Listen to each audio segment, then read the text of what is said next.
ಕಳೆದ 70 ವರ್ಷಗಳಿಂದ ಬಾಳಿ ಬದುಕಿದ ಮನೆಯನ್ನ ಕಳೆದುಕೊಂಡಿರುವ ಬಡ ಕುಟುಂಬ ಇದೀಗ ಕಣ್ಣೀರು ಹಾಕುತ್ತಾ ಕುಳಿತಿರುವ ಮುದಿ ಜೀವ. ಸೌಕೂರು ಏತ ನೀರಾವರಿಯ ಕಾಮಗಾರಿ ಈ ಬಡ ಕುಟುಂಬಕ್ಕೆ ಉರುಳಾಗಿ ಪರಿಣಮಿಸಿದೆ. ಈ ಬಗ್ಗೆ ವಿಶೇಷ ವರದಿ ಗೆಲ್ಲಿದೆ ನೋಡಿ. ಇರೋಕೆ ಸ್ವಂತ ಮನೆ, ಪುಟ್ಟ ಸಂಸಾರ, ಹಾಗೂ ಹೀಗೂ ಕಷ್ಟಪಟ್ಟು ದುಡಿದು ಸಾಗೋ ನೆಮ್ಮದಿ ಇದ್ರೆ ಸಾಕಲ್ವಾ, ಮತ್ತೇನು ಬೇಕು? ಆದರೆ ಇರುವ ಮನೇನ ಕಿತ್ತುಕೊಂಡ್ರೆ? ಹೌದು, ನಾವಿವತ್ತು ನಿಮಗೆ ಹೇಳ್ತಿರೋದು ಇದ್ದ ಮನೇನ ಕಳೆದುಕೊಂಡಿರೋ ಕುಟುಂಬದ ಕಥೆ.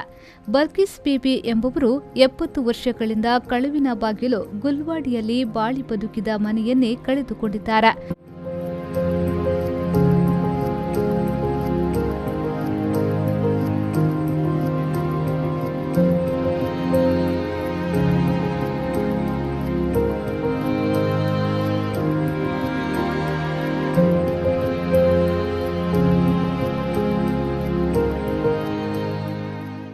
ಬಲ್ಕಿಸ್ ಬೇಬಿಯವರಿಗೆ 9 ಮಕ್ಕಳು, ಅವರಲ್ಲಿ 6 ಹೆಣ್ಣು ಮಕ್ಕಳು. ಬೀಡಿ ಕಟ್ಟಿ ತುಂಬಾ ಕಷ್ಟದಿಂದ ಮಕ್ಕಳನ್ನ ಬೆಳೆಸಿದ್ದಾರೆ.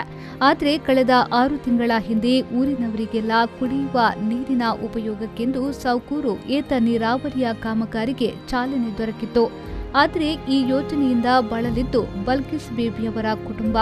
ಸ್ವಂತ ಮನೆಯಲ್ಲಿ ವಾಸವಿದ್ದ ಅವರಿಗೆ ಸರ್ಕಾರದ ನೀರಾವರಿ ಇಲಾಖೆಯ ಅಧಿಕಾರಿಗಳು ಮತ್ತು ಗುತ್ತಿಗೆದಾರರು ಭೇಟಿ ಮಾಡಿ, ನೀವು ತಕ್ಷಣ ಮನೆಯನ್ನ ಖಾಲಿ ಮಾಡಬೇಕು, ಇಲ್ಲಿ ದೊಡ್ಡ ದೊಡ್ಡ ಜನರೇಟರ್ ಮತ್ತು 33 ಹೈಟೆನ್ಷನ್ ವೈರ್ ಮನೆಯ ಹತ್ತಿರ ಹಾದು ಹೋಗಲಿದ್ದು ನಿಮಗೆ ತುಂಬಾ ತೊಂದರೆಯಾಗಲಿದೆ, ನಿಮಗೆ ಬೇರೆ ಸ್ಥಳದಲ್ಲಿ ಮನೆ ನೀಡುವುದಾಗಿ ನಂಬಿಸಿ ಒಕ್ಕಲೆಬ್ಬಿಸಿದ್ರು.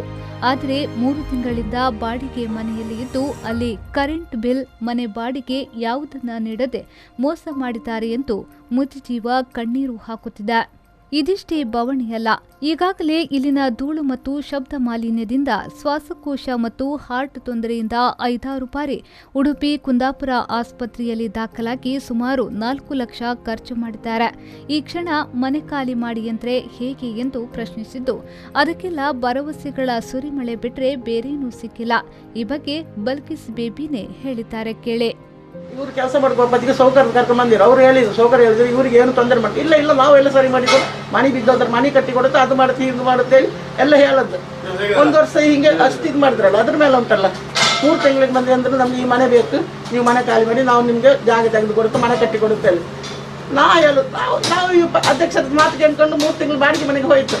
ಈಗ ನಿನ್ನೆ ಬಂದು ಇವ್ರು ಯಾರು ಮಾತಾಡೋದಿಲ್ಲ. ನಾವು 3 ತಿಂಗಳಿಗೆ ಆಸ್ಪತ್ರೆಗೆ ಎಷ್ಟು ಸಲ ಹೋಯ್ತು ನಮ್ಗೆ ಗೊತ್ತಿಲ್ಲ. ಮಕ್ಕಳು ಗಂಡು ಮಕ್ಳು ಇದ್ರ, ಹೆಣ್ಮಕ್ಳು ಸಾಸಿರಿಕ್ಲೆಲ್ಲ ಫೋನ್ ಮಾಡಿ ಯಾವ್ಕೊಂಡು ಹೋದ್ರೆ ಬೇರೆ ಒಂದು 10 ನಿಮಿಷ ಜಾಸ್ತಿ ಆದ್ರೆ ಅಲ್ಲೇ ಖಾಲಿ ಆಗ್ತಿದ್ದು 3 ತಿಂಗಳ ಮುಂಚೆ ಅಷ್ಟಾಗಿ ಹೋಗಿದ್ದು. ಇವರು ಅಂದಿಲ್ಲ. ಈಗ ನಿನ್ನ ಬಂದು ಹಿಂಗೆ ಮಾಡಿದ್ರೆ ಇವರು ಬೇರೆ ನಮ್ಮನೆ ಮಾಡಿಬಿಟ್ಟು, ಇವರು ಯಾರ್ದು ಮಾತು ಕೇಳ್ಕೊಂಡು ಎಲ್ಲ ಬೇರೆ ನಮ್ಮನೆ ಮಾಡಿಬಿಟ್ಟು 5 ಲಕ್ಷ ಕೊಡ್ತೇ ಅಲ್ದ್ರೆ ಇಲ್ಲಿ ನಮಗೆ ಮನೆ ಆಗುತ್ತಾ, ಜಾಗ ಆಗುತ್ತಾ? 5 ಲಕ್ಷ ಎಲ್ಲ ಕೊಡ್ತೇ ಅಂತ ಹೇಳಿದ್ರು. ಅದಕ್ಕೆ ಎಂತ ಬರುತ್ತೆ ನೀವು ಅದು ನೋಡಿ. ನಾವು ಈ ಮನೆ ಸಾಲ ಇನ್ನೂ ವಜಾಗಲಿಲ್ಲ. ಆ ಸಂಘ ಈ ಸಂಘ ಇಡೀ ಊರು ತುಂಬ ಸಂಘ ಮಾಡಿ ಮಕ್ಕಳದ್ದು ಚಿನ್ನ ಒಂದು 8 ಪೌಂಡು 4 ಪೌಂಡು ಚಿನ್ನ ಹಾಕೋದು ಎಲ್ಲ ಬ್ಯಾಂಕಿನಲ್ಲಿ ಇಟ್ಟು ಉಂಟು. ಹೆಣ್ಮಕ್ಳ ಅಮ್ಮನಿ ಕಷ್ಟ ಹೇಳಿ ಕೊಟ್ಟದ್ದು. ಮುದಿಜೀವವೊಂದು ಹೀಗೆ ಕಣ್ಣೀರು ಹಾಕುತ್ತಾ ಇದ್ರೆ ಯಾರ ಮನಸ್ಸು ಕರಗಲ್ಲ ಹೇಳಿ? ಇನ್ನಾದ್ರೂ ಜನಪ್ರತಿನಿಧಿಗಳು, ಅಧಿಕಾರಿಗಳು ಇವರ ನೋವಿಗೆ ಕಿವಿಯಾಗಿ ಸಮಸ್ಯೆಗೆ ಶೀಘ್ರ ಪರಿಹಾರ ನೀಡಬೇಕು ಎಂಬುದು ನಮ್ಮ ಆಶಯ. ಶ್ರೀಜಿತ್, ವಿ4 ನ್ಯೂಸ್, ಉಡುಪಿ.